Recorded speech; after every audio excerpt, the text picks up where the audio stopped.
Going for two, kickers are extra, I give them the boot. Ooh, going for two, sit back, relax while I grab me a brew. Ooh, now I'm reclining while putting my time and I'm ready to go. My spine is aligning and much my lineups, my bank account grow. I am so rich, but knowledge is all that I'm leaving it with. Ooh, listen to this, multiple options, how far can I get? Ooh, DFS Dynasty Redraft tonight, I'm not finishing last. I'm finishing past any and all, I am looking to last. What else? This spot is popping and I am so locked in and only opening the door when it is opportunity knocking. And all of these spots keep on talking and talking. So what are we talking? What kind of alignment? And running it deep, even players forgotten or came from the bottom or hitting that top. And this spot is popping, yeah, this spot is popping. And woo! This is the armchair, yeah. Put up your arms, yeah. Sound the alarm, yeah, yeah, yeah. Woo! What's going on, guys, and welcome to episode 271. I don't know why we're on this weird screen here. We weren't on that way just a minute ago, but there we go. Welcome to 271. Of course, this is the Armchair Fantasy Show. You can find it on Going for Two Live Podcast Network on YouTube, Twitch, Twitter, and Facebook Live, syndicated in all major podcast networks.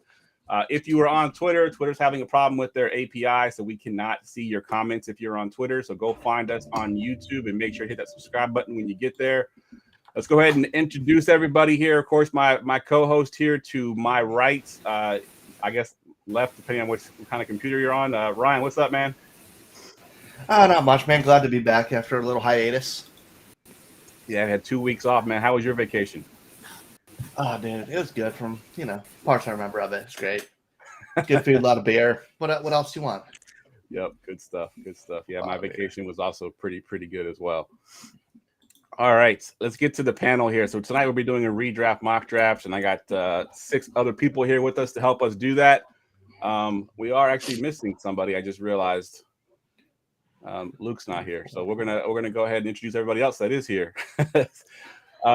First up, we got JJ Wenner, host of the Ride or Die Fantasy Podcast for idpguys.com. You can follow him at JJ Wenner on Twitter. What's up, man? Excited to be here and do some drafting. Yes, sir. Yes, sir. Next up, we got, for the first time on the show, Mr. Los D Mix. He is one half of the Speak On It podcast on the Going for Two Live network. You can follow him at Los D Mix on Twitter. What's up, Los? Hey man, happy to be here. Happy to be drafting. Just you guys are getting me ready for my own drafting league, so I'm excited. Yes, sir. Yes, sir. Matter of fact, the comment we just got in the chat here, I got a draft with this guy coming up on Sunday, so he's here to see my strategy, I guess. All right. Next up, we got Danny Ocean. He is the other half of the Speak On It podcast. You can follow him on Twitter at MadAds14. What's up, Danny? Yo, just trying to build some strategies well for these leagues because I'm tired of losing money. hey, we can't tell the listeners that you're here to be the expert, man. You can't be telling you suck right off the bat. He's just in league with me. That's why. Good stuff. All right, next up we have Cecily Rydell, writer for GoingFor2.com, a contributor of GuillotineLeagues.com. You can follow her on Twitter at Mrs. Team Rydell. What's up, Cecily? All right, guys. I am excited for this mock, and I'm actually drafting in one of my leagues after this tonight. So good practice. Nice. Good stuff. And last but not least, he's been on the show before a couple of times, Mr. Chris Robin of Team Rise or Fall. You can follow him at Detroit Beastie, and he's also a former Going for Two. He used to be with us a long time ago. Yeah, ways back, and I don't know if anybody knows this. I'd be an egomaniac to think everybody knows about me or my biggest claim to fame, my DFS article, Bottom of the Barrel. Your website is the first website ever to have actually published it thoroughly the right way. It was always on Facebook or in I don't know, copy and pasted in notes and sent out. But I remember reaching out. We're talking 4 or 5 years ago, maybe even 6 years ago, like 2017, something like that. So Going for Two was the first website to ever publish Bottom of the Barrel, albeit there was only like 4 or 5 weeks left in the season. But happy to be here. And there's always that weird connection. I don't know if you feel it, Jeff, but I do. Now we made it creepy, but here we are. Yeah, I'm strictly DFS from this point forward, but I love getting and meeting new folks and mock drafting and auction drafting and doing all the stuff, because it is August 17th, and you know what they say, 'tis the season. Yes, it is. It is definitely drafting season for sure, and that's pretty cool. I mean, your bottom of the barrel thing. That was, I mean, how was that? 2017, probably. Yeah. So this coming year, I mean, I started writing it in probably 2006, 2005, but back then it was all on scratch pads and notebooks, and I would just kind of rattle it off, and then I would type it all out on Facebook forums or other websites they had. I mean, so it was pretty wild to go from that to where it is now, like I'll just call it what it is. It's in a prominent position where more folks can read it each week, and then each year and each season here. So thanks for realistically giving me the bump and bottom of the barrel and actually publishing that it was a rag. I mean, it still is a rag, but it was a really big rag back then. And here we are all these years later. So Jeff, for that, I thank you.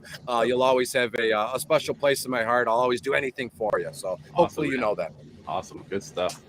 All right. So today's show is brought to you by Underdog Fantasy. It's fantasy football without waivers, no setting lineups, no worrying about injuries. With their best ball leagues, you do the fun part, and that's draft, which we're going to be doing tonight. It's like a mock draft you can win money from. Download the Underdog Fantasy app for iOS or Android and use our promo code GF2 and get a 100% deposit match up to $100.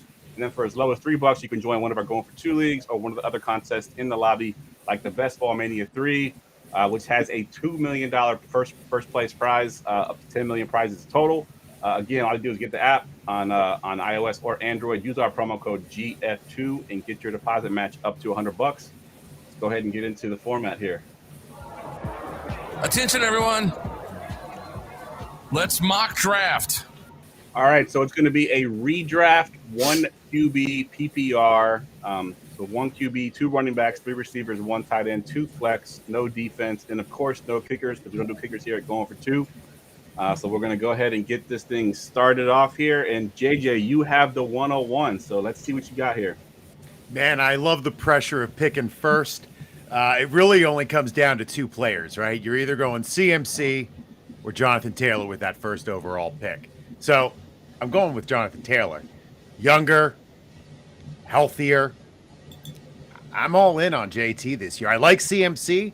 I was a little bit torn, but I don't see how you can go in any other direction than Jonathan Taylor with the 101.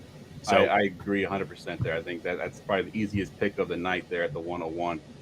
And then, as you mentioned, Christian McCaffrey comes right off the board right after that to the sleeper drafted team. And then, Cecily, you're on the clock here at the 103.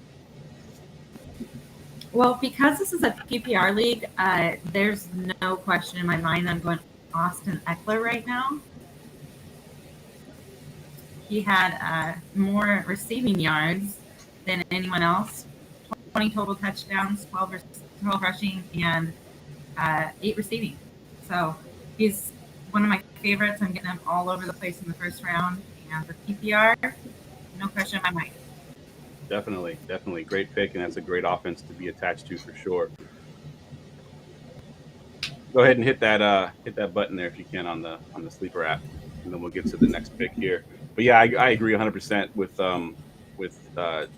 he selected Derrick Henry, but I can switch it. Hold on, I can move it to Eckler here. Thanks, Steph. Sorry about that. Nope, you're good. Rookie right here. It's all good. We're used to it. Live shows, this is what happens.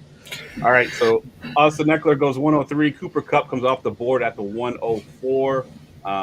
Luke is up, but unfortunately he didn't make it, so I'm going to have to just select auto pick here for him. Derrick Henry at the 105. So Foss, you are up, Mr. Steer Foss here. What you got at the 105? Yeah, I'm kind of a little bit unconventional here. I'm taking Naji Harris. Reason for it, I'm a big believer in volume, and he had 307 rush attempts last year, and he also was heavily targeted in the passing game. And this offense has improved, whether it's just batting the receiver, the offensive line slightly improved. I think he's going to be a bell cow, and that efficiency is going to go up just off of the team getting a little bit better and having a functional quarterback and some more talent. Hopefully that ups red zone attempts, but even if it doesn't, that's so much volume, man. And he's young and healthy. Yeah, that's a good call. I mean, he had ridiculous usage, the 90 percentile of usage. 381 touches. That's absurd. That's some cool stuff. That's when I first started playing fantasy back in like Marshall Faulk getting those kind of touches. We don't have that too much no more in this NFL. Nope. All right, no one on that team's taking those away from him. Yeah, I agree. Los, you're on the clock here at the 107. What you got? Yeah, I mean, I think at this 7th position, it's really hard for me to it's really hard to pass up on Justin Jefferson. I think when you think about premier receivers in this league, he is cream de la creme. I think the volume is there. Sorry to the Adam Thielen fans of the world, but Justin Jefferson is your wide receiver 1 in Minnesota. Yeah, 100% agree there. I think that's kind of where I would go with Jefferson as well. Actually, I might take Jefferson over Kupp. I know Kupp went 104, but I like Jefferson. The offense is going to be more pass heavy this year than it's ever been. And Jefferson, from all accounts in camp, has been crushing it in camp. So I think it's wheels up for him. Following up at the 108 is his teammate, Dalvin Cook. And then, Danny, you are on the clock here at the 109. Yeah, I might take the whole hour. This is kind of conflicting. I'm kind of torn between Jamar and Joe, but I'm going to go with Jamar. He's just too electric. I can't let him sit on the bench. Welcome home, Jamar. Good stuff. Yeah, that's a great 3 receivers right there. Kupp, Jefferson, and Chase, I think, all are definitely first-round picks. 110, the sleeper app goes with Travis Kelce there. And Chris, you are on the clock.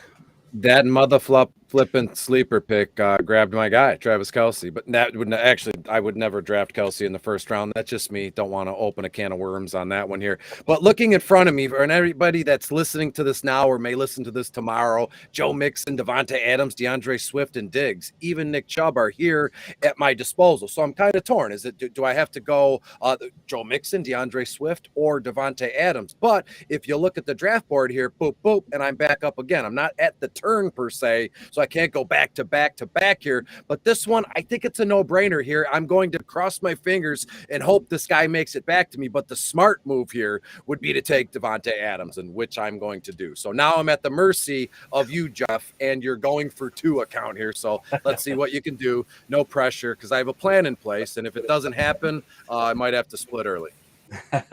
So I've learned early on when doing these massive mock drafts on the show that me trying to draft is nearly impossible.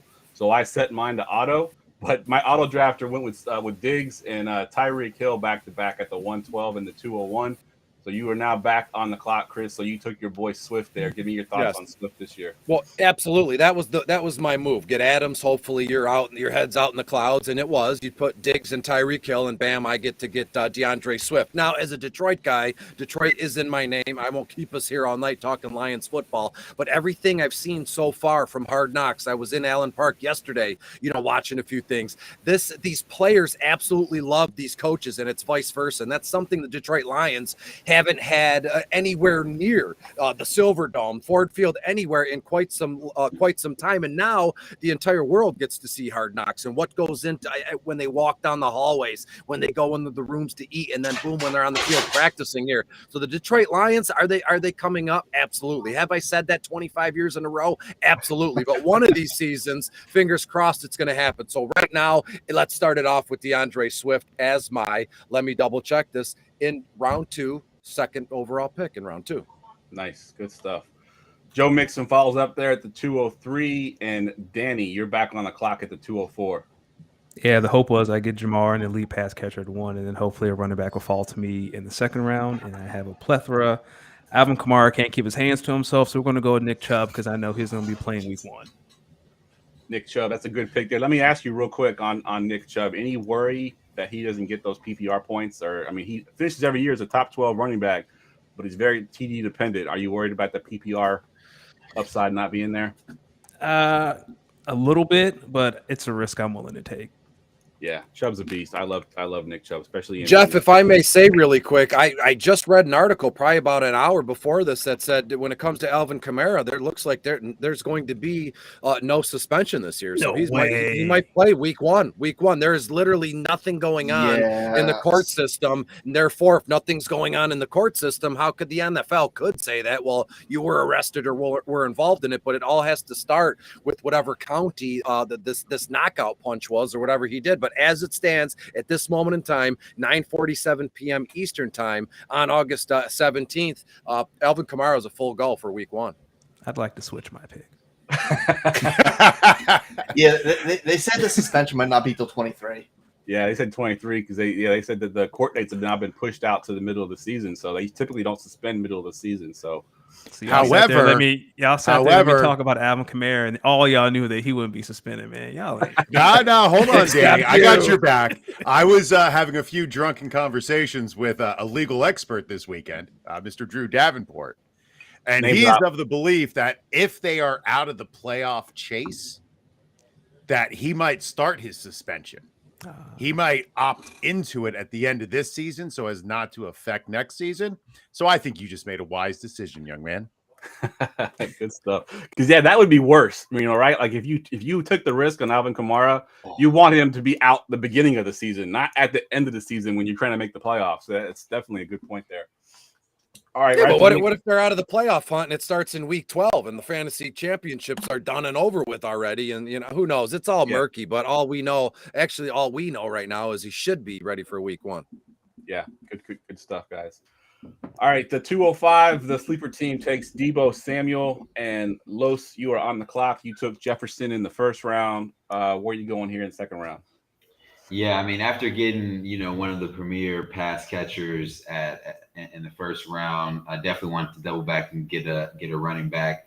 I had my eye on Kamara, but honestly, I'm thinking I'm going to lean Aaron Jones only because hearing some reports that my guy, the goat of all goats, Aaron Rodgers, is a little frustrated with receivers.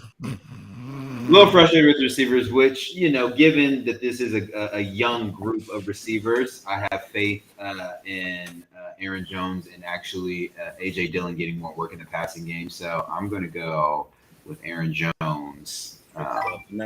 That snickering y'all heard in the background was Danny, because I've seen the show and they've gone back and forth on the Packers situation quite often. So that's what y'all heard in the background there is Danny just, once again, talking about the Packers. All right, man. Can I say one thing really quick? Looking at the draft board, you had a chance to run it back and have Justin Jefferson and CeeDee Lamb, two of the youngest, studliest wide receivers in the game, but you went with Aaron Jones. I don't fault you there. I love Aaron Jones. He's been running over my ass and the Detroit Lions' ass in a long time, but I'd like to know why you passed up on having that stud combo of Lamb and Jefferson, or did you not even see Lamb on the draft board there? Yeah, I think when I was looking at the board, I always like to just make sure I have like a good stud running back. And just given that I got a true stud at the wide receiver 1 position in Justin Jefferson, want to just make sure I get at least a good stud at the running back position and then building out from there. Yeah, I like Fair that. enough. Right. Good reasoning. Yeah. If he would have waited to the third round to get his RB1, he would be slim pickings by then probably. All right, Foss, we're to you at the 207. CeeDee Lamb's so tempting here because I'm a huge CeeDee Lamb person. He's my wide receiver 4 this year, maybe 3, depending on my mood. But you know what? I'm starting to get the belief if either be first or last on tight end. And Mark Andrews had 153 targets last year, and we lost 100. They lost 146 with Hollywood Brown going. He's going to get fed, man. And that's going to win me that positional battle every single week. And I can make up for wide receiver later on. Good stuff there. Yeah. And somebody in the chat just mentioned that Los is the homer pick with the Rodgers, with going Aaron Jones here. And then following that right up, Ryan goes with Mark Andrews, which is also a homer pick because Ryan's a Ravens fan. So we got homer picks going all around here. Look what we let happen, though. The team 4 is just the best team already. They get team 4 gets Cooper Kupp, and because we couldn't get it together, they get CeeDee Lamb too. I don't want to play team 4. I'm just telling you right now. Yep. Team 5 there gets Kamara finally, and then like you mentioned, CeeDee Lamb goes 209. Cecily, you're on the clock here. You went Austin Eckler in the first round. What are you doing here at the 210? Well, you guys are going to be scared of team 3 because I can't believe y'all left Saquon on the board. I'm kind of glad I didn't have to think about CeeDee Lamb because I love in redraft going running back with and I just believe that he's going to be back to 2018 form. It's all the signs are there. He had over 2,000 yards, 15 touchdowns. I believe things are changing. If you told me right now that we would get that version of Saquon Barkley, he'd probably go in the top 3. If you get that pick there at the second, the 210, and he does do what you think he's going to do, then you got to steal the draft, honestly, because I think that's a great pick as long as he can stay healthy and do what he can do at least. All right, the 211 goes. You think so? All right. I'm avoiding Barkley personally because he burned me last year because I did the same thing you did. I'm buying into Barkley and I had him in my Scott Fishbowl and he screwed me. So Coward. I'm off on Barkley this year unless he falls to like the 4th round or something. But yeah, he's too rich for my blood. All right, Mike Evans goes 211 and JJ, you are here at the turn, so you get the 212 and the 301. All right, I get to pontificate for a little bit. Cecily, there was no way Barkley was going to fall past me. So I was really hoping he'd get to me. So I'm a little mad at you, but I can move on. So, I have a great running back. I have the best running back, let's be honest. I'm going to look now for who's going to be my wide receiver 1. It's a redraft league, so I'm not necessarily looking at youth. I have a lot of options available to me. Man, I'm going to go with a young guy. He's not high up on our list on Sleeper, but a young ascending wide receiver who had a great year. He just got an upgrade in QB, and he's on the same team as Jonathan Taylor. I'm going with Michael Pittman here. Nice. I'm going with Michael Pittman. Like, I just think his ceiling is super, super high. Now that he doesn't have Wentz dragging him down like an anchor, the Commanders can deal with that issue in a little bit. I just wanted to say hi to Kelly, who said hi to me after she said that Chris was the best, but it's okay. I'm okay being second best and hate a front yard. For my second pick, I'm going to go back to the running back. I think I like to come out of the first 3 rounds with 2 running backs because once you're done with those 2 rounds, there is nothing left. Like, it gets ugly for a long time. I think a lot of people call it the dead zone. I'm going to go with the guy that Melvin Gordon just said is going to be the bell cow in Denver. Nice. I mean, Melgo was the guy who I thought was going to take carries away, but if he believes, I believe. So Javonte is my pick here, and I am stoked. Yeah, that's a good call there because Melvin Gordon, of course, is the second fiddle there. And if he's saying that he's going to be the bell cow, then you got to believe him, right? Because most of these NFL guys have some kind of ego and believe that they're the guy no matter how old they are and how much they've slowed down. If he's calling for Javonte to be the bell cow, then I got to believe that for sure. Hey, really quick, did you see there was I believe it was a photo today. Melvin Gordon was catching a pass on the sideline. He had like a lump in his right shin. And some beat reporter said, well, there's Melvin Gordon on the field, must be nursing some sort of ankle injury because he's got a big pad in his shin. And I'm not kidding. Melvin Gordon tweeted out, just my phone and my sock, bro. And that was it. It was so funny. That's awesome. That's awesome. All right, the 302 goes Ezekiel Elliott to team 2. And Cecily, you're back on the clock. You've gone double running back here with Eckler and Barkley. Or are you going with the third pick here? I got saved by the fact that they autoed Zeke because I would have taken 3 in a row. I really would have. But luckily, I'm going to go with Keenan Allen. I know he's getting up there, but he is amazing every year. Last year he was I don't know the exact number, but I know he's in the top 12 fantasy scoring at his position, and I think he's definitely worth a 3rd-round pick. That offense is going to be amazing again, and I don't think I can go wrong with Keenan Allen. Yeah, I'm with you there. I think Keenan Allen is a beast in PPR. I mean, I had an argument on Twitter with somebody about, he doesn't catch touchdowns. I'm like, I don't care. He catches 6 passes. That's a touchdown worth right there. He'll get 13, 14 targets a game. He's consistent as hell. And please take off the injury prone tag off of him. He hasn't been injured in a bunch of seasons. People keep saying, oh, he's injury prone. I'm like, no, he's not. He's not. He's as durable as ever. So, yeah, I like that pick there. Talk about touchdown regression, and I don't say negative touchdown regression. I say touchdown progression. Keenan Allen is top candidate for it. Yep, agreed, 100%. All right, the 304, the sleeper team takes Leonard Fournette, follow up by our first quarterback off the board at the 305 with Josh Allen. And Foss, you were on the board. You've gone Naji Harris and Mark Andrews so far. Who are you going with here in the 3rd round? I'm taking Cam Akers. I want to lock up the running back position because that just dies out very, very quickly. I don't think there's going to be anything left for me when it comes back around. We saw him get the ball and force-fed the ball while he was coming back from an injury and wasn't efficient, but they still gave the ball to him over anybody else in that situation, even though he was probably 60, 70%. This year, coming back fully healthy, I know he has a soft tissue injury right now. They said it was not serious. That Rams offense is so good when they have a running back who can do it all, whether it's pass catching or in the running game, and Akers can do that. So I think him healthy gets a ton of volume this year, and you get a ton of scoring opportunity when you're in a good offense. Yeah, I agree 100%. You look back when Todd Gurley was there and how often he was used in the passing game and the running game, and it's the same offense basically. Now you got Allen Robinson as the receiver too there. That offense is going to be so good, and Akers, if he can get that volume, will be good based on volume alone. Even if he's not talented, he's going to get good on volume alone. But of course, we know he's talented, so he can be even better. So I love that pick there at the 306. All right, Los, you were on the clock at the 307. You took Jefferson and Aaron Jones with your first two picks. Where are you going here in the third?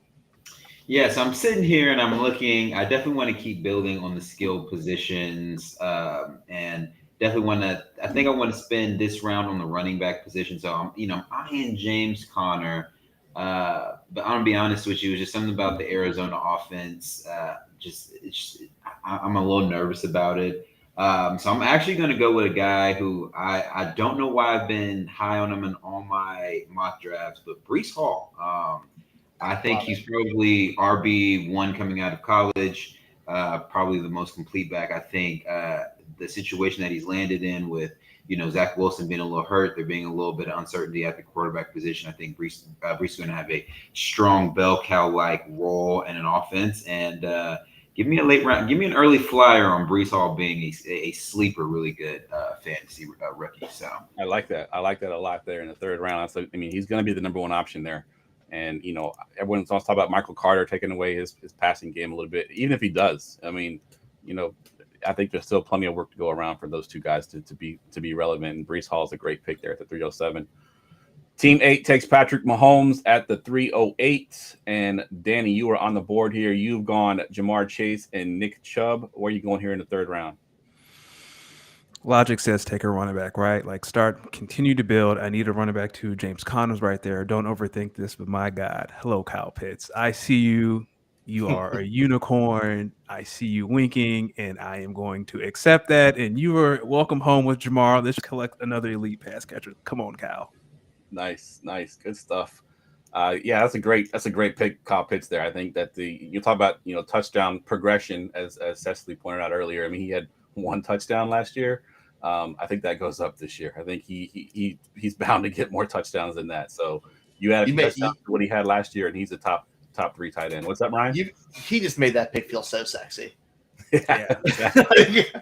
It is 10 o'clock on the East Coast, and it's time for my late night DJ voice. So all the rest of these picks are going to sound a little nasty. Uh-oh. I need to put an R rating on this one for the iTunes account. All right, AJ Brown goes at the 310, and Chris, we're back to you. You've gone Adams and Swift. What you got here in the third round? Well, if we're going to do pillow talk voices, screw team 10, baby, because I wanted to take AJ Brown, but he was drafted there. So when you go down this list here, just looking at who's available, James Conner, to me, in my mind, just a little too early. But in my mind, I'd be cool with taking James Conner in the 8th or 10th round, and he wouldn't be there. So does that make me, out on James Conner?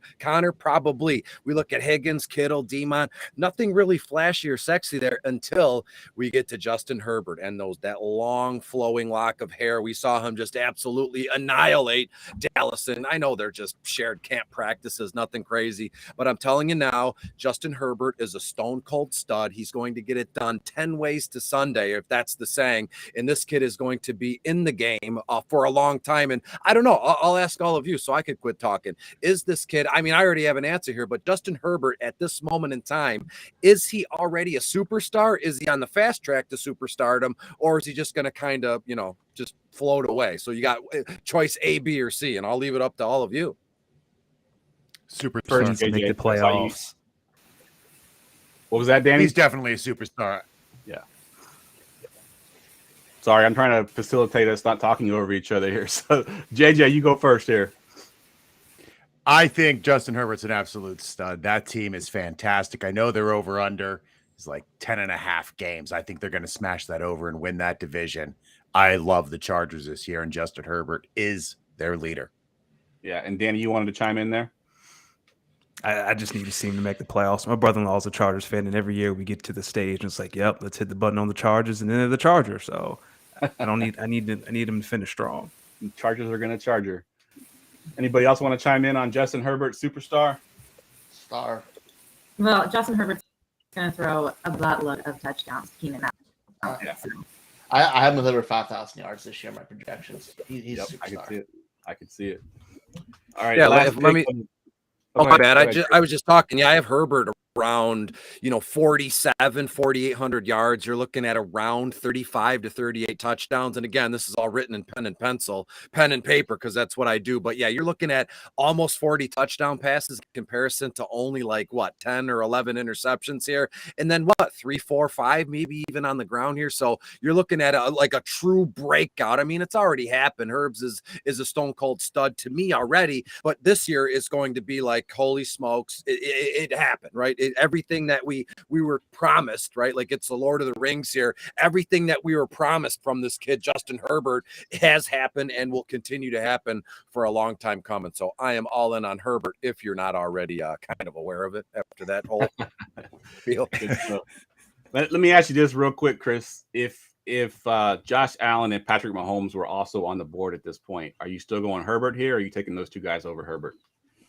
Well, truth be told, it'd have to be. Is it the same, just a 1 QB kind of thing here, or is that what we're doing? If it's the same exact draft, you know what? I think I would probably have it Josh Allen, Herbs, and then Patrick Mahomes. But in that spot, I would have no issue taking Herbs over both of them. But it's going to be the only close decision for me is Herbs or Josh Allen, because when we looked at it, we know these three players, and we sure as shit know, excuse my language, Patrick Mahomes and Josh Allen in that marvelous playoff game, AFC championship game here. But to me, I'm not saying that we've seen Patrick Mahomes' best season. I'm not saying that we haven't seen Josh Allen's best season yet, and we sure as hell haven't seen Justin Herbert's season. I just think that one might come on a lot quicker, and I think he's going to peak, and I think he's going to stay at that peak for quite some time, maybe a season or two longer than Mahomes and even Josh Allen here. So yes, I would take Herbert over both of the other two QBs. All right, good stuff. All right, so what we're going to do here, we are now entering the fourth round. We had James Conner finish off the third round. I'm going to put on a 30-second clock, and I'm going to do a play-by-play, basically. We're going to draft about 2 or 3 rounds, and then we'll stop the clock and then kind of talk about our strategy a little bit just to kind of speed things up here. So let me go ahead and get the 30-second clock going and make this auto pick here. All right, so Terry McLaurin goes at the 401. The next pick here is with Chris at the 402. Done deal. T. Higgins, Jalen Waddle. So 3 straight receivers here in the 4th round. Danny's here at the 404, takes Josh Jacobs, his RB2. David Montgomery goes next at the 405. Team 8's RB2. Deontay Johnson in the 406. That's his receiver 2 with Justin Jefferson for Los. The next quarterback goes, of course, it's Ryan taking Lamar Jackson to get his Lamar Jackson, Mark Andrews stack. 2 straight tight ends here with Darren Waller and George Kittle go next. We're waiting for Cecily's pick here. She goes Joe Burrow. Great pick there. I think he's one of the top 6 quarterbacks right now as well. So Eckler, Barkley, Keenan Allen, and Burrow is her team currently. Jerry Jeudy next to team number 2. And JJ is here at the turn. His team currently is Jonathan Taylor, Michael Pittman, and Javonte Williams. And he's contemplating his pick here pretty deep. Travis Etienne at the 412. Now he's up at the 501. So now he's got 3 running backs and 1 wide receiver here. So I'm curious to see what he does here at the 5th round, the 501 pick here. He goes receiver here with DJ Moore, who I love this year. Antonio Gibson goes to the sleeper team at team 2, followed by Cortland Sutton and Mike Williams. J.K. Dobbins goes to team 5. Foss is up. He takes his former Raven. He got a whole theme going on here, Ryan. Marquise Brown, who's now with Arizona, formerly of the Ravens, to Ryan as well. Los is on the clock. He's got 2 running backs, 2 receivers. Aaron Jones, Breece Hall is his running backs. Jefferson and Deontay Johnson are his receivers. He goes with my boy Elijah Mitchell. Obviously, wanted to get back on the podcast for a different appearance by taking Elijah Mitchell there. TJ Hawkinson goes next to team number 8, and you heard Danny say, "God damn it," because somebody took his pick. I don't know if it was the sleeper team or if it was Los that took his pick, but It was Los. it was Los. Got sniped. Clock is running down. DK Metcalf is his pick. I'm sorry, Allen Robinson is his pick. DK Metcalf goes to the sleeper team, and then Chris takes Amon-Ra St. Brown. And then to finish off the 5th round, Amari Cooper goes. And I'm going to pause it here, and we're going to talk about some strategy real quick.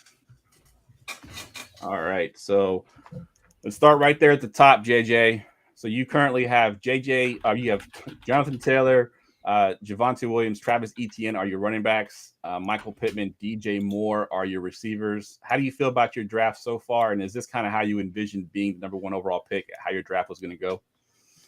I'm pretty excited about where we are right now. I have 3 good running backs. I mean, I come from a dynasty show, so dynasty perspective, they're all pretty young. Plus my 2 receivers are also kind of young, or at least Michael Pittman is. And I love DJ Moore. I think the Baker upgrade is going to be great for him. I mean, he's always a top 12 wide receiver, or at least fighting to be a wide receiver 1. So I like DJ Moore with a massive upgrade at QB. Good stuff. I like it. All right, let's go to you, Cecily. You went with your picks that we hadn't talked about yet with Burrow and Sutton here. Give me your thoughts on your team so far. Well, I went Burrow because I think that the wide receivers here are so deep and there's such value to be found there. I wanted to grab one of the top 5 QBs. Burrow is going to be amazing. He's going to be better as far as his touchdown to interception ratio was last year. But I mean, come on, he supported 2 wide receivers in the top 20 of fantasy scoring, and it's going to be great. And then I love Cortland Sutton because I love Russell Wilson. It's just going to the upgrade there is incredible. He's got to be in the top 5 on the list for touchdown progression. I know he only got 2 last year, but he's a great receiver, and he's got just this giant upgrade at quarterback. So I think those are solid. Yep, I like those picks there. And Sutton has actually been, at least from camp notes, been the go-to receiver so far for Russell Wilson. So Judy went ahead of him, but I think Sutton could be the bigger play receiver there for them. So great pick. Yeah, I definitely like Sutton over Judy this year. All right, Ryan, let's talk about your so first of all, I'm going to say you went Naji Harris, and you live in Pittsburgh, so that's a sort of a homer pick, even though you're a Ravens fan. Then you go Mark Andrews because you're a Ravens fan. Cam Akers, you're a fan of his college team, so you go Cam Akers. Then you go L. Jax, and then you go Marquise Brown, who's formerly of the Ravens. Is this a theme you were going for on purpose? Nah, it just kind of happened. I wanted an L. Jax. When I had Andrews, I wanted the Jackson stack just because I know he's going to feed him. Plus, you know, Jackson's has MVP potential anytime, and they're going back to 3 heavy tight end sets, which he thrives in. But Hollywood Brown, man, he's going to Arizona where they threw the ball just shy of 600 times last year, 591 attempts. He's got to be the wide receiver 1 for at least the first 6 weeks. He was out there bitching that he didn't get enough targets last year with 146. So I'm assuming he better get more than that with his old buddy Kyler Murray. So he's going to get fed on a team that really doesn't have a defense, and they're going to throw the ball an absolute ton. So I think he's going to be their wide receiver 1 this year. And I'm going to play on that volume and that big playability because I have a lot of guys who are kind of floor plays with Harris and Akers. So I'm just trying to give huge upside on that. Good stuff. I like it. Los, you're up next here, and you got Jefferson and Deontay Johnson as receivers. You got Aaron Jones, Breece Hall, and Elijah Mitchell there. And talk about how your draft's going. Yeah, I mean, I'm just trying to play the board to the best of the best I can. Obviously, I'm thinking, trying to lean heavily into the running back position, which this is probably like the first mock draft that I've had so far where I've leaned a little bit heavier in the running backs. I think I find myself so far this year leaning heavily on receivers. So just playing the board and I'm happy with where we got, but Definitely, I think Elijah Mitchell can be someone, from a fifth round position wise, who I think could be a sneaker for a really good season. Absolutely. So I actually have Eli Mitchell in my top 12 for redraft and for dynasty. It's a pretty bold thing there, but I love Eli Mitchell, and the fact that you can get a potential RB1 there in the fifth round is pretty much a lock deal. Now you are see I'm wearing the Niners hat, so I'm a little bit Speaking of of a homer. homer. Yeah, exactly. All right, Danny, you're up next here, and you got a good mix of players here. You got basically all three skill positions with Jamar Chase and Al Robinson as your receivers. You got Nick Chubb and Jacobs as your running backs, and you got Kyle Pitts sandwiched there in the middle for your tight end position. Talk about how your draft is going here. I was really leaning heavily on Elijah Mitchell too. So D, I appreciate you taking my pick. So I went with the next best thing, in my opinion. Allen Robinson. That Rams offense is going to be really explosive. Can't go wrong. The foundation is built. Now I may take some reaches or, maybe do some things that I really want to do.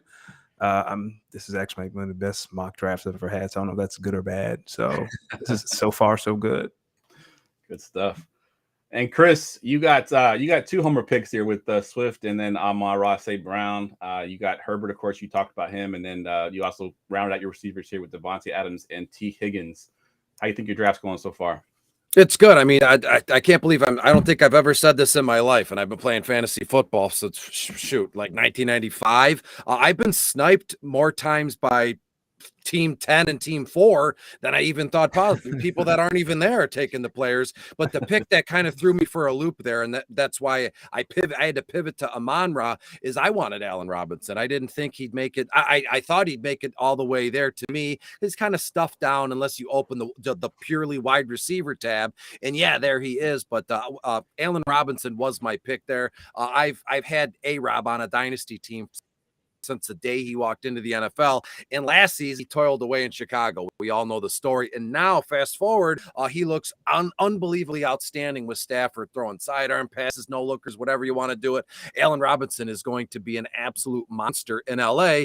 And I didn't get to draft him. And then you go to Team 10, took DK Metcalf, my backup choice. But then I'm looking, there's Amon-Ra St. Brown. All is well and good. He's looked up as equally as good in camp or practice. And it's only 17, 18 days old here. But I do believe that Amon-Ra does recapture that end of last season when he really came on and came up. I think that's how he is in real life every day, week 1 through week 17. So it's not just a flash in the pan, as people say there. So to me, Amon-Ra, very good pick there. What round is that? The fifth round, 11th overall pick. So to me, Amon-Ra right there is pretty good. Other options would have been Brandon Cooks, Michael Thomas, Juju Smith-Schuster, Mooney, Thielen, Bateman. I mean, a few of those are okay. But to me, right then and right there, given the fact a few of my guys that I had laid out and planned to take were taken right before me. But that's what we do in this thing. We shuck and jove on the fly, and we pivot, and we make plans. So I'm excited to hopefully grab my guy on the swing, unless you're going for 2 algorithms going to steal yet another player from you. Yeah, as far as St. Brown goes, and I've said this multiple times there, people's argument against him is, he was the only one there in the offense last year. They had nobody else to throw to. And my argument back to that is like, there's been plenty of guys that we've said he's the only one in the offense, and then they do absolutely nothing. The fact that he took the opportunity and he balled out. I mean, he was the number 2 receiver overall to finish the season over, with Cooper Kupp their last, 6 weeks of the season, something like that. So yeah, I think Amon-Ra St. Brown's definitely a player that I'm looking for in all my drafts too. You can get him at a pretty good price. All right, let's go ahead and start it back up again. The 601 is the going for two team here. Let me just force the computer to pick here, and then I swear to God, if it, oh, thank you. I was going to freak out. I was going to throw my phone through the computer screen and walk off this mock draft, but no, it didn't happen. So let me grab my guy, and we can all be on our way here. And let me bring that up, and bingo, bango. There it is. Ramping up activities. Tom Brady's favorite target. There we go. I love a good Chris Godwin pick in the 6th round. yeah, good stuff there, especially if he's healthy, which, no one expected him to be healthy this year, and then all of a sudden he's healthy for camp. So that's a great pick in the 6th round there. Kyler Murray did go at the 601 as the next quarterback off the board. Michael Thomas, who's been getting a ton of hype in camp just recently, everybody say he's been balling out. He goes there at the 603. Russell Wilson is the next pick there. Brandon Cooks goes at the 605. Jalen Hurts. And then we get some running backs here with Kenneth Walker, who now has some mysterious injury. They said hernia at first. They're saying it's not a hernia. We don't know what it is. Hopefully he's healthy for week 1. Then we got CEH going to team 5. Juju Smith-Schuster goes to team number 4. Cecily's on the board here, and she goes with Dalton Schultz, the next big tight end there in Dallas. I think that's what the tight end 7 or 8 on the board. Great pick there. AJ Dillon goes to team number 2, and we're at JJ with the turn. So far, his team is Jonathan Taylor, Michael Pittman, Javonte Williams, Travis Etienne, DJ Moore, and he just took Darnell Mooney. It's a pretty good trio there of receivers with Pittman, Moore, and Mooney, who I think will have an awesome season despite the Bears. I think they're going to suck this year, but I think Mooney's going to be plenty good enough. Their offensive line looks as bad as I've ever seen an offensive line look, and I just no love for Justin Fields as he's an Ohio State kid, and I'm a Michigan guy, but you never want to see anybody get hurt. But yeah, I hope Darnell Mooney and that whole offense is somewhat okay, just not as good as the Lions. Yeah, just enough to help your fantasy teams, not enough to beat the Lions. I like that. Rashad Bateman goes at the first pick in the 7th round, and followed up by a rookie receiver, Drake London. I think that was the first rookie receiver off the board. Adam Thielen goes to Cecily, and then Tom Brady to team 4. D-Hop to team 5. Devonta Smith at the 706. And we're waiting for Los here. I'll recap his team. He went Jalen Hurts in the last round to couple with his running backs, Aaron Jones, Breece Hall, and Elijah Mitchell. And the receiver, Justin Jefferson, Deontay Johnson. He gets his tight end 1 here in the 7th in Dallas Goedert. The next pick followed up here is Damian Harris. We go a running back run here. We got Damian Harris, Miles Sanders, and Kareem Hunt come off the board quickly here. And then Chris is back up on the board, takes Devin Singletary, who I have picked as a pretty good sleeper pick. I think he's going to get more of the workload than people realize. So great pick there. On the turn, my auto pick goes Cordell Patterson and Elijah Moore. And we are back to you, Chris. I don't know if they sniped you there or not. No, you can have Damian Harris. I'll take Ramondre Stevenson in the next round. Thank you. Yeah, Stevenson's a great pick there as well. There's rumors that Damian Harris may get traded, and he could be the RB1 there. So great pick. Gabe Davis and Brandon Ayuk, who's been getting a ton of camp hype. Every video that come on the beat reporters for the 49ers is Brandon Ayuk catching some deep pass from Trey Lance. So he's been moving up draft boards pretty quickly. Tony Pollard comes off the board next to team number 8. Los is on the board. He took Dallas Goedert with his last pick. Rounds out his trio of receiver with a rookie receiver, Chris Olave from the Saints there. I think that's another great pick. I think he's going to be one of the receivers that we're going to be talking about at the end of the season as having a potential rookie of the year candidate. Treylon Burks, who's gotten a little bit of hate recently on the opposite end of the Chris Olave love. Treylon Burks has been hated on, but I know Ryan is definitely high, and Treylon Burks has been for a little while, so he takes Burks here at the 807. Hunter Renfrow and Garrett Wilson come off the board next to the sleeper teams. Chase Edmonds to Cecily, and then Zach Ertz to team number 2. JJ Wenner is up at the 812 here, and then once he makes his pick, I'm going to pause this here. He takes Christian Kirk here to round out the 8th round. We'll stop it here and talk about these last couple of rounds here. And we'll start right with you, JJ. You just took, you got Mooney, Bateman, and Christian Kirk here on these last 3 rounds, going all receivers. You now have 4 receivers and 3 running backs. Let me ask you, are you thinking with your pick here that you're going to have here at 9-1, are you thinking tight end or quarterback yet? Or are you still going to stack those skill positions? I think I'm done. I'm pretty sure I'm happy. I think I have the RB1 of 3 teams in the My receivers are all going to be the wide receiver ones on their team. So I'm excited for what I have built right now. And I am definitely going to go with a quarterback at the next pick.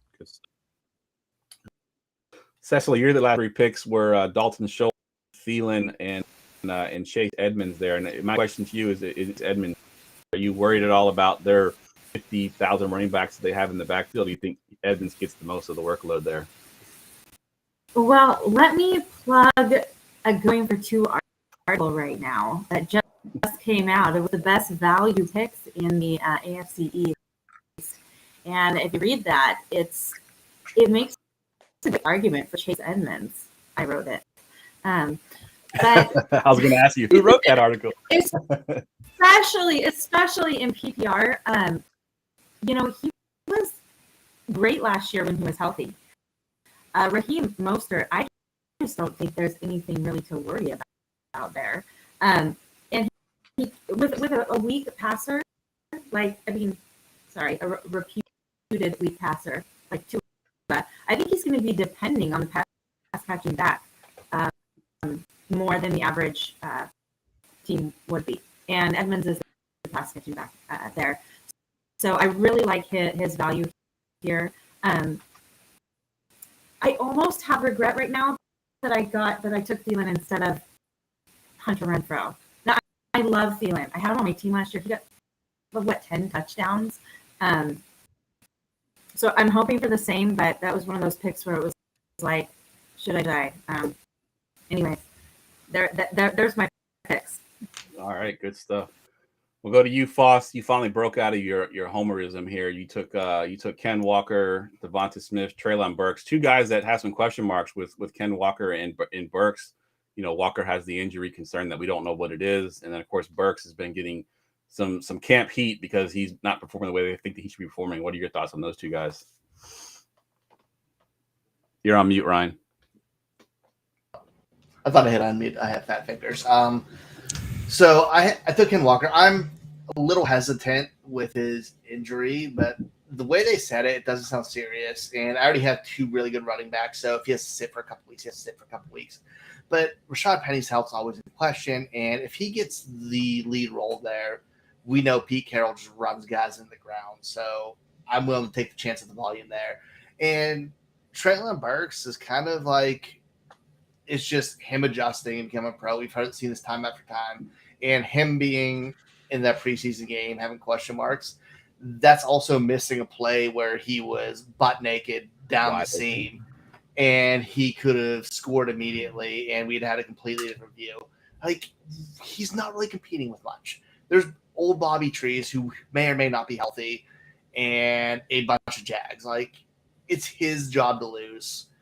Don't overthink it. Yeah, I agree. And in regards to Ken Walker too, I think it was kind of funny that they came out and said that he was going to get most of the workload, and then the very next day he's got this mystery injury that we don't know what it is.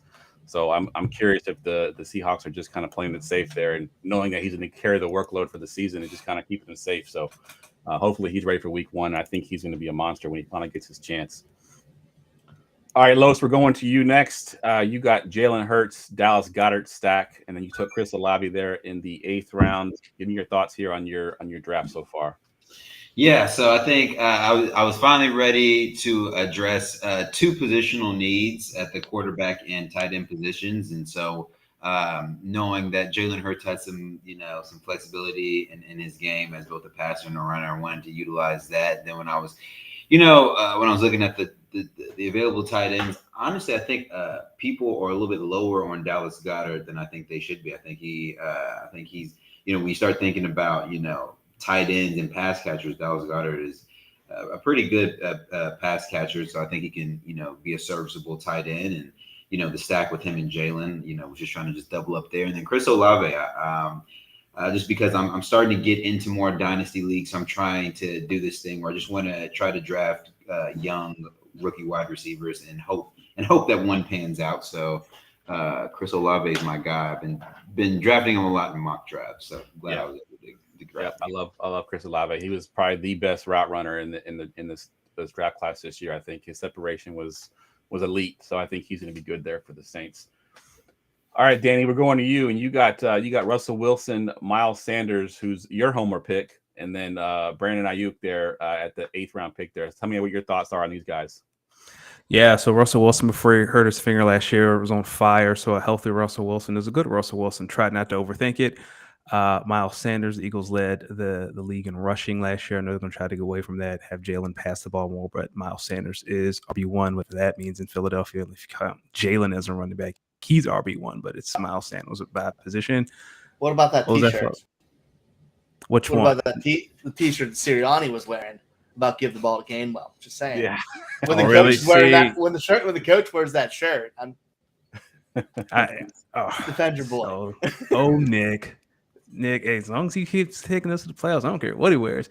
And then Brandon Ayuk, I have drafted him every year since he's been in the league. It's kind of been a tradition to me. So when he fell 1 year, he actually saved me, Jeff, in your league 2 years. I believe his rookie year, I drafted him, and he really helped me at the end of the season. So this is a thank you pick again. So, and he's actually balling. So felt right. He's definitely balling in camp. I think he has potential to put up some big numbers there if what he's doing in camp rolls over into the season. All right, Chris, we're back to you. And you took, like you mentioned, Tom Brady's number one option there with Chris Godwin. Then you went with two running backs that are kind of rising up draft boards pretty quickly here with Singletary and Stevenson. Give me your thoughts here on the picks you made. Yeah, maybe it's the old school fantasy football player in me, but I always love a good set it and forget it kind of guy. And that's what I think Devin Singletary is at this moment in time, and especially going into this coming season. James Cook, who people are, fawning over him. People are, really reaching and really throwing it all out the window just to grab James Cook, yet we have Devin Singletary. And I think Zach Moss is still around, but he won't be active a game. They might as well release him or let him go here. But to me, Devin Singletary, I love how JJ said it. I have three wide receiver ones for their teams. Every running back I got is their RB1. Devin Singletary, until someone tells me otherwise, is the RB1 for Buffalo. And last I looked, that Buffalo offense is off the charts good. They're just go, go, go, go. So anytime you can get a running back that's going to be on a field with the pace of play that Josh Allen does with Diggs and all those guys, give me that chance for Devin Singletary to maybe have an extra touch or two later in games, to maybe have an extra touch or two at the end of each quarter, just based on their pace of play and what Buffalo does. So all good there. He is a set it and forget it guy for me. And again, I don't think I've heard anybody say that, because Devin Singletary, always got to check. No, if he's active and if he's playing, set it and forget it. And Ramondre Stevenson, I saw a few picks before. Damian Harris was going to be my pick over Singletary, and then hopefully I would have grabbed Singletary in the 8th round. But once again, stuff happens in a draft, and we're all good. A team that's not even a real team, it's team 8, once again took Dee Harris from me, so I grabbed Singletary, figured he was still going to be there. Boom, and there he is. And then on the turn, I grabbed Ramondre Stevenson. We all know James White retired, and I owe James White a ton of love and gratitude. This guy was a bottom of the barrel all-star for like 3 seasons in a row. He was outstanding in DFS formats. He was even good in PPR formats, right? You could just not even draft him, pick him up off the waiver wire, or trade him for next to nothing, and he would catch passes. He would put up points week to week just by catching passes. So I wish him nothing but the best. I know his family was in a bad car accident last year. His dad died. His mom is still in the hospital. It was awful. So for James, I wish you the best, a happy, healthy retirement. And so therefore, we look at Ramondre Stevenson, and I know you touched on it, Jeff. It looks as though I've read this too. Dee Harris is not being shopped per se, but New England is saying, we'll listen to offers for Harris. And if he splits, dang, there goes Ramondre Stevenson to RB1 duties in that offense in a Bill Belichick-led team with Mac Jones. And who knows, maybe we'll get a game or two next season where Mac literally throws the ball 3 times and it's just pound, pound, pound. And if anybody's ever seen Ramondre Stevenson, this kid is huge. This kid is the real deal, brick shit house, however you want to put it. And I don't think there's ever going to be a chance, or you never say never, but Ramondre Stevenson just reminds me of that old nasty SUV you have for 20 years that it never breaks down. It gets you to where you need to be. And I'm telling you, Ramondre Stevenson for New England and our fantasy teams this season will get us where we need to be. Good stuff. All right. Great breakdown there. All right. We're going to go ahead and start the clock here on the 9th round. And while they're drafting here, I'm going to recap a couple of the first rounds here for people that might just be tuning in or for the audio listeners. So the first round went Jonathan Taylor is the 101, of course. Christian McCaffrey is the 102, and Eckler rounds out the top 3 running backs there at the 103. Christian Cup, I messed these names up tonight. I don't know what's wrong with me. Cooper Cup at the 104, Derrick Henry at the 105, 6, Low percent at the 107, Dalvin Cook. Follow that up. The first board at the 110. And then Devontae Adams at the 111 and Diggs at the 112. And I'll go ahead and recap the second round really quick as well. Tyreek Hill was the first pick in the second round. Then we go 3 straight running backs with Swift, Mixon, and Chubb. Sandwich in the middle here is Debo Samuel, then followed up by Aaron Jones. Mark Andrews, the tight end 2 off the board, to Ryan 207. Then Kamara comes off the board. CeeDee Lamb, Barkley, Mike Evans, and Michael Pittman round out the second round. Now we're looking at the 9th round here that we're drafting. I'll go ahead and start calling out some of the names here. As JJ mentioned, he did go quarterback with his next pick and took Dak Prescott, which I think is a great value here in the 9th round. Followed up by Aaron Rodgers to team 2. Rashad Penny at the 903 goes to Cecily. And I think they're waiting for me to take my pick. Jeff, here. you're off auto draft. I don't know. It says I'm on auto draft, but it's not letting me auto draft. All right, let me try this again. You're not on auto draft. Boo. All right, there we go. Sorry about that, guys. It said on my phone that I was on auto draft, but I guess it didn't auto draft me. All right, so where was I? So Rashad Penny goes to the 903. Team 4 takes Cook, and Tyler Lockett follows that up. James Cook, that is. And then Damian Pierce to Ryan at the 906. Alan Lazard, Robert Woods, Claypool are the next 3 picks there. Another quarterback off the board is Matthew Stafford at the 910. And then another rookie receiver goes off the board, George Pickens. Dawson Knox rounds out the 9th round. Moving into the 10th, Isaiah Spiller comes off the board at the 1001. Skye Moore, who's getting a ton of camp hype as well, off the board at the 1002. 2 straight tight ends here, and Pat Freiermuth and Mike Gesicki off the board. Kadarius Toney goes to team number 8. Los takes his second tight end here with Hunter Henry. I need to ask him about that strategy, taking 2 tight ends here. But Hunter Henry at the 1006. Michael Gallup, 1007. Derek Carr at the 10-8. Melvin Gordon goes to team number 4. Cecily's on the clock now. So far, her team, she's got 4 running backs with Eckler, Barkley, Chase Edmonds, and Rashad Penny. And she just takes Jarvis Landry as her receiver 3, which I think he can be a sneaky good play this year, especially in PPR leagues for sure. Trey Lance off the board to team number 2.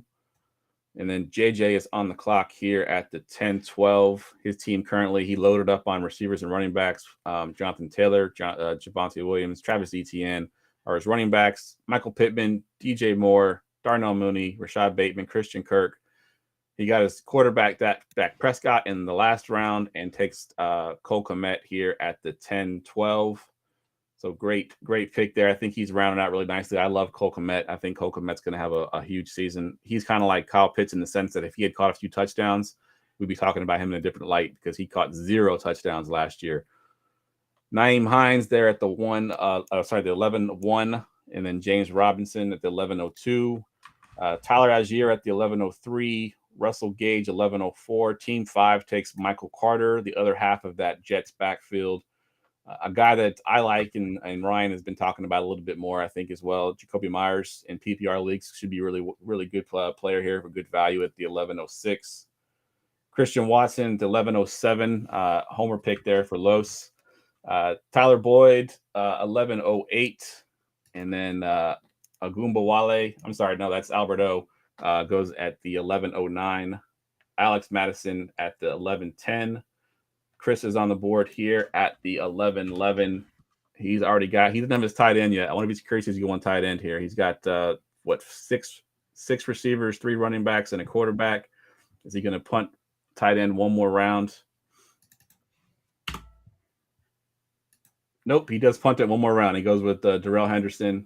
And then immediately after that on the turn goes Kirk Cousins. Irv Smith Jr. ironically goes to me. I'm the biggest Irv Smith fan, so hopefully he has his breakout season finally this year. Otherwise, I have to finally give up on him. That always hurts.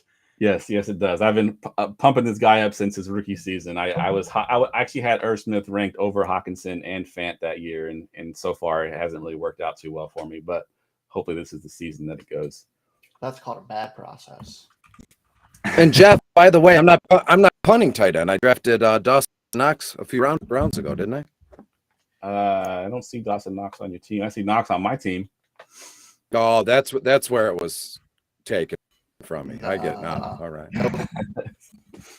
All right. Chris takes Ronda Moore at the 12-2. MVS goes to the 12-03 to Team 10. Rachaad White at the 12-04. Ronald Jones at the 12-05. We'll pause it at the end of this round here. So, JJ, when you get to your pick there, just make your first pick, and then I'll pause it, and we can talk about these picks a little bit. Foss is on the board. He's gone with Pierce, Gallup, and Myers as his last three picks here. Let's see where he goes with his 1207 pick. He might get auto-drafted here in a second if he doesn't pick soon. Nope, I think he got auto-drafted. So Ryan takes Tyler Higbee. Then we got Julio Jones off the board. Justin Fields at the 1209. 1210 is Cecily. She's taking Rashad Penny, Landry, and Tyler Algier. Hayden Hurst goes at the 1210. And then Jamison Williams at the 1211. And JJ, you're here at the 1212. And you went Prescott, Cole Komet, and Naeem Hines, a PPR running back here. So who do you go here with? In the 12th round, he takes Jahan Dotson. Let's go ahead and pause it here so I can not talk for a few minutes because my mouth's getting dry. All right, let's start from the backside this time, Chris. Let's go to you. As I mentioned, you have not taken a tight end yet, and I think you weren't aware of that. Are you a little worried now about getting a tight end here in the 13th round? There's some good guys on the board. No, I'm not worried at all. I've done that since day one.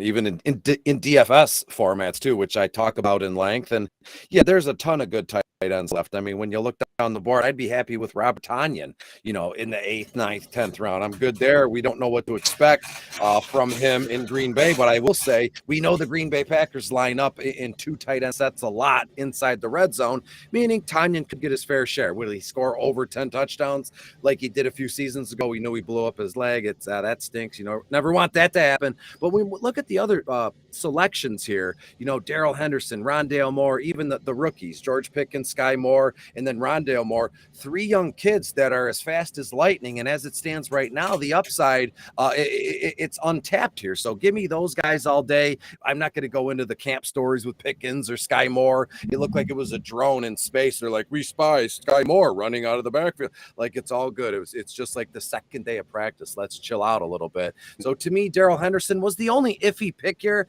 because I'm not that kind of guy. I know I'm not handcuffing anybody because I don't have another, LA Ram running back on my team. But at that moment, you got 30 seconds on the clock. It's like a bomb is about to explode. And so to me, I'll be honest with you guys, that was kind of a panic pick. I didn't mean to do that. It was just he was there at the right time. You know what I mean? So give me Darrell Henderson there. And as I said, with the wide receivers, young, and they're full of zest here, and they can really burn them. So I'm cool with that trio of wide receivers there.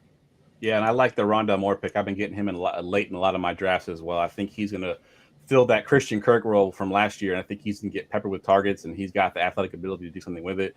I was a big hater on Ronda Moore coming into his rookie season, and I didn't own him in any of my leagues. But now that his ADP in these drafts have fallen quite a bit, everybody's kind of off of him. Now I'm buying Ronda Moore in all my drafts, so I think he's going to be a great pick down the road. All right, Danny, you took with your last few picks here, Claypool, Mike Gesicki. You got the back-to-back tight ends here going Albert O, and then Rachaad White was your last pick here in the 12th round. Talk about how your draft is going so far. I'm kind of excited.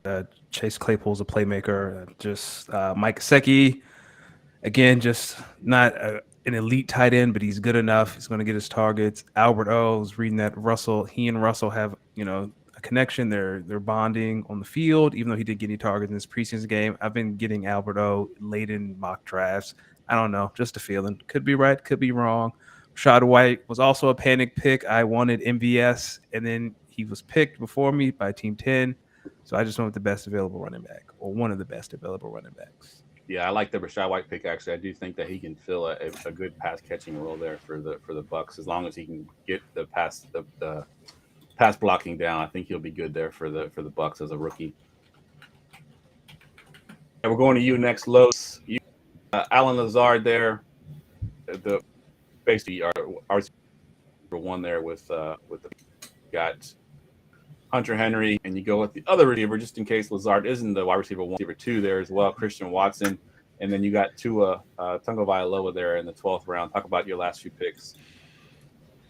Yeah, just wanted to continue building that depth. I know the Hunter Henry pick. I mean, really, I picked Hunter Henry just on the off fact that maybe Dallas Goedert doesn't work out. You have a Hunter Henry who's a little bit more touchdown dependent, but I like him and Mac Jones connection. I think, Hunter Henry definitely toward the back end of last year really caught some steam. So I think there might be some there with him and Mac. And then, yeah, to your point, I mean, knowing that someone has to be the de facto wide receiver 1 in Green Bay, obviously knowing that Aaron has a lot of trust in Alan Lazard and his ability, but also just knowing that Christian Watson was taken early in this year's draft to be a potential playmaker. And I know they drafted another wide receiver in Romeo Doubs too. So one of these wide receivers are going to pan out and being the de facto wide receiver 1. So I'm just hoping that I'm banking on the right one so far.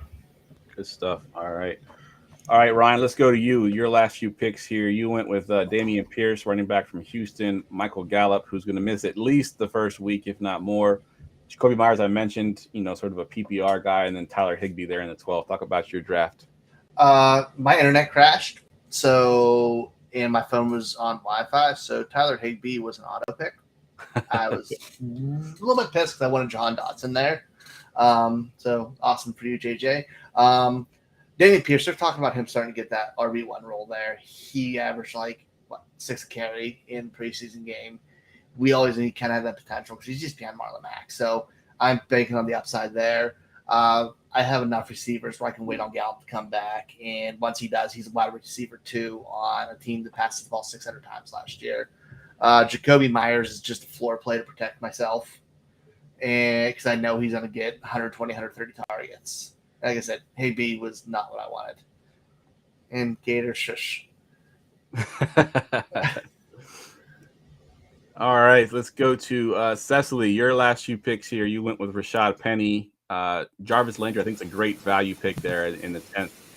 Tyler Algier, and then you went Hayden Hurst for Cincinnati now in the 12th there. Give me your thoughts on how your draft is going. Well, first of all, I forgot that I'm drafting with fantasy analysts and not my buddies. So I really thought I was going to be able to come back and get Pierce later.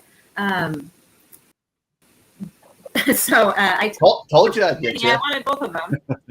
But the Rashad Penny pick is he was. I know that the injury. Obviously, this is in case he doesn't stub his toe, and he ends up being as amazing as we know he could be if he were healthy. Jarvis Landry, I actually really like Jameis Winston, and the last time he played a full season, he was probably in the top 5 fantasy scoring. I think he was QB2 actually that year. Yeah, he was amazing, and if he's healthy, he can see now. I'm not crazy about rookies, and I know Olave is probably going to pan out, but Jarvis Landry is just straight up solid. So I really like that pick there. Algier is just in case he does turn out to be everything that he would want it to be. Like I said, I'd rather have Pierce there. And Hayden Hurst is one of my biggest sleeper tight ends this year. I have him in Scott Fishbowl. He hasn't lived up to his hype, but he's been playing behind Kyle Pitts and who did he play behind? Mark Andrews. Mark Andrews, yeah. And but the one year that he was a starter in Atlanta with Matt Ryan, he was like the tight end 9, and that was in 2020. In at least in PPR, he was in the top 10. He is a great player. I just don't think he's had the opportunity yet. He's gonna have the opportunity with the quarterback there in Cincinnati. I love that move for them, and I think they're going to utilize for the tight end position there a little bit more with defenses centering in on the greatest wide receiver quarterback duo that's out there. I think big things for Hayden Hurst this year. Yeah, good stuff. And you got the Joe Burrow Hayden Hurst stack, which isn't one that people talk about, but if Hayden Hurst ends up being that sort of touchdown guy in the red zone, that's going to be a great stack to have. Yeah. All right, JJ, so your last few picks, you did get your quarterback. You mentioned you went Dak Prescott here, then you got Cole Komet in the 10th round, which is a great value. I love Cole Komet this year. Nyheim Hines, great PPR running back, and then the rookie Jahan Dotson from Washington here. Give me your thoughts on those last 4 picks there.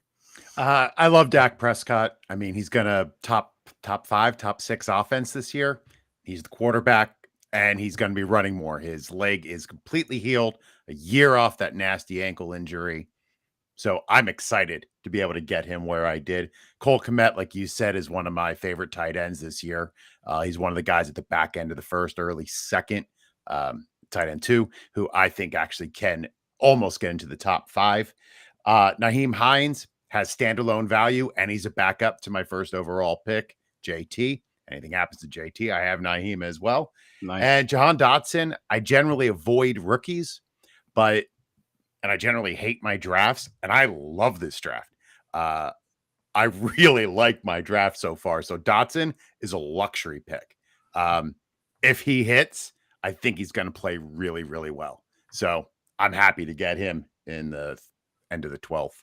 Yeah, that's a great pick there. I live here in Washington, D.C., so I hear a lot about Jahan Dotson and what's going on there. And he's been on the radio doing interviews and stuff. And, if you could say something about some of the way they sort of look at the game and their intelligence come across on the radio, I think that a player like that's a good player to take there in the 12th round. I do think he's going to be a good player in the league. He's also a local kid. He went to the high school right next to my town. Oh, nice. And he went to Penn State. So I love the kid.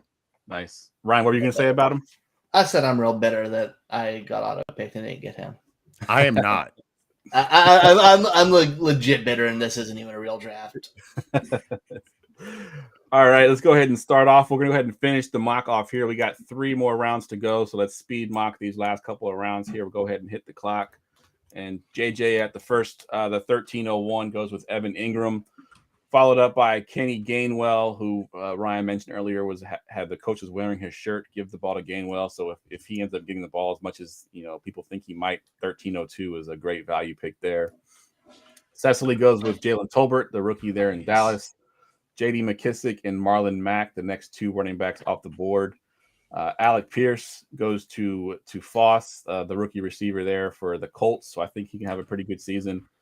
Los takes the sleeper of sleepers. This guy that I've been pumping this guy up all over the place, but I can't even say his name right. I think it's Isaiah Pacheco. Is that how you say it? Anybody know? Pacheco. Correct. Pacheco. Pacheco. That's how I've been saying it in my head. So that's what we're going to go with for now.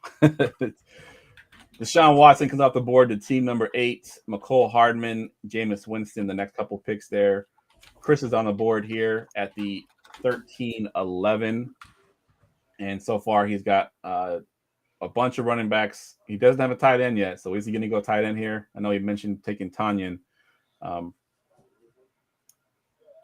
think he got auto-drafted Romeo Doubs. So Romeo Doubs goes next. That wasn't an auto draft, just to FYI. It was last second, but not an auto. That was all me. All right, fair enough. All right, Romeo Doubs. For some reason, my thing is not on auto draft again. All right, so the auto draft on the turn there goes Devontae Parker and Mark Ingram, who I don't think has any value if Alvin Kamara does end up starting the season week 1. I think his value's dropping considerably. Before I was kind of grabbing him, hoping he'd be the RB1 for at least first 4 to 6 weeks of the season, but in the 14th round, why not? Chris, you're back on the board here. You took, as you mentioned, Romeo Doubs in the last round. So you got then you go Khalil Herbert, who's another player that I'm really high on. I think that backfield is going to be more of a split than it has been in the past between him and Montgomery. So Khalil Herbert's an excellent pick. And if Montgomery happens to get hurt, you have a high-end RB2 there, I think.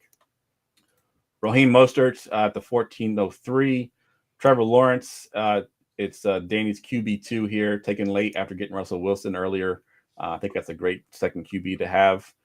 Team 8, Noah Fant. Los goes with his tight end 3, David Njoku. Foss with Nico Collins, who's been getting some camp hype here, especially after the troubling announcement that Mechie's got cancer and will not play this season. DJ Shark and Gerald Everett go next. Marvin Jones from Jack, who is considerably slept on every year. Everybody Marvin Jones, but 15th. Kenny Galladay goes to team number. JJ takes Jamal Williams from Detroit, so he gets the RB2 there, which is actually not a bad thing to have with the way they used Swift last year. Williams had standalone value, and then when Swift was hurt, Jamal Williams was a beast.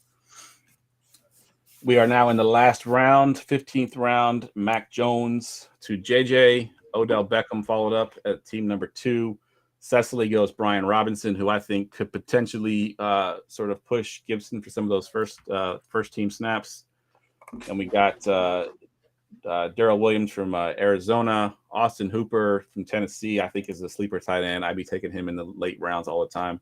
Zamir White goes to Foss. Los is on the clock here at the 15:07. He's gone with 3 tight ends. He took Pacheco at 13:07. Goes Sammy Watkins here. Wandale Robinson right after that. Danny takes the aforementioned Robert Tonyan that Chris wanted. I wonder if Danny just did that just to piss Chris off because he already had 2 tight ends. So then Chuba Hubbard goes next. Chris finally gets his tight end in the very last round with Mo Alley Cox. And to round things off, ironically, with one of my homer picks, Tyron Davis Price, TDP as we call him, at the 15:12. So we're going to go around real quick, recap the entire draft and how you think you did, if you have anything that you wish you had done differently. And we'll go back to you, JG, first. Talk about your team a little bit here. I love my team. I have nothing to say about my team. My team is fantastic. It has depth. It has youth. It has experience. It's good looking. I love it. Yeah, I love my it's team. a great team. I like the way you built there with you went you went through 8 rounds taking just running backs and receivers. That's kind of how I want my redraft to go as well. I think waiting on quarterback and tight end is definitely the way to go. Cecily, your last few picks here went Jalen Tolbert, Marvin Jones, Brian Robinson. So 2 rookies in that last 3 there. Talk about those 2 rookies and then overall how you think your draft went. Well, I really don't like rookies, like I told you, but I keep saying this. We got to defer to the quarterback. I love Dak Prescott. So, and you're right about Marvin Jones Jr. He is always so solid. I can't believe you can get him for free every year. I mean, last year he was the wide receiver 1. He was ranked, I know he wasn't great, but he was at least in the top 30. And that offense was terrible last year. And he was still, I mean, I think the first few... It's an awful offense. And Brian Robinson is just, I just want to take a flyer on him. All in all, I love my team. I really like my team. God, really. I can't believe you guys let me get such a good team. I am disappointed I didn't get a Chief. I'm a huge Kansas City fan. And just one other thing. I think it was Loads. Did you take Hunter Henry? Yes, he did. I'm disappointed I didn't get Hunter Henry. If I wouldn't have taken... If I would have gotten Hunter Henry, I wouldn't have taken Hayden Hurst. But I think Hunter Henry is a way overvalued tight end this year, too. So, nice. All in all, though, this is a great team. You guys are in trouble. Good stuff. Ryan, so you took your last 3 picks here were Pierce, Nico Collins, and Zamir White. Talk about those. You got a couple rookies there as well, a guy in the 2nd year, and then talk about your team overall. Yeah, Pierce and Collins, I kind of lump together because they're both their teams' wide receiver 2s, but they both have very specific roles because they have really good red zone potential. And Alec Pierce doesn't really have much competition outside of Pittman. So I think he's still going to get fed fairly well and not going to see much coverage just because of the Jonathan Taylor effect. Nico Collins should have that role. And the way that Las Vegas treats Josh Jacobs has me feeling very good about Zamir White in the future. And he looked really good in their first preseason game. Yep, I like it. Los, you took my boy Pacheco and then David Njoku, Sammy Watkins, your last 3 picks there, and then talk about your overall draft and what you thought of it. Yeah, just I've been hearing a lot of good things about Pacheco. Been hearing, and Campy's been lining up all over the place. So I was really excited that I was finally able to get him in a mock draft. Overall, as I look at my team, I think I try to do a good job of just mixing, youth with potential, with some optimism about positional leaderships, particularly in the Green Bay receiving room. I put a lot of stock in at least one receiver, stepping up and showing themselves. But overall, I think if this team was healthy, I think they could give anybody a real good run for their money on a weekly basis. And so I think if guys like Breece Hall maybe playing out, I think this team could really maybe overperform. Where some of the ADP of some of these players. So I'm happy with this team. Good stuff. All right, Danny, you went with McCole Hardman, Trevor Lawrence, and Robert Tonyan the last three picks there. One, I want to know, did you take Tonyan just to piss Chris off, or was that planned that way? And then just how about your team overall? It was not to piss Chris off. I saw Tonyan as the best player available at the time, so I took him. I love this team. My only critique is I wish I had more backs with pass catching ability. Nick, Josh, and Miles, especially Miles, has a habit of dropping the easy ones and kind of having brick hands. But hopefully Kyle Pitts and Jamar Chase can offset that. Some elite pass catchers. I love this team. Good stuff. All right, Chris, close us out here. You took Romeo Doubs, Khalil Herbert, and waited to the very last round to get your tight end one in Mo Alley Cox. Give me your thoughts on those last three guys and then your team overall. Yeah, Mo Alley Cox I've always been a fan of his. Yet again, another bottom of the barrel all-star. Really quick, I had I don't know what week it was, week 17. Jack Doyle was still around, and so was Mo Alley Cox. And for some odd reason, I wrote in the article that I just said it flat out. I go, Mo Alley Cox is going to throw a touchdown pass to Jack Doyle. It didn't happen, but that's how nuts I go when it comes to cheap tight ends and late and all that stuff. But to me, I got no issue with Mo Alley 15-11. I actually enjoy it here. But when you look at my overall team, a few things stand out. I'm not going to go, I love this team like a large portion of you did. So thank God this isn't real, because I don't want to say I'm not a fan of my team, but there's a few things that need to break my way with a few guys on this roster for me to, I think I could be competitive as it is now. But if I want to take a next step or go on a deep playoff run, a few things are going to have to break my way. One of those, which being Devin Singletary, is, the only running back, or the running back that they use the most, not just for a week or two, but for the whole season. I know that's a lot to ask at this moment in time, but if Devin gets all those RB1 carries, that is all well and good.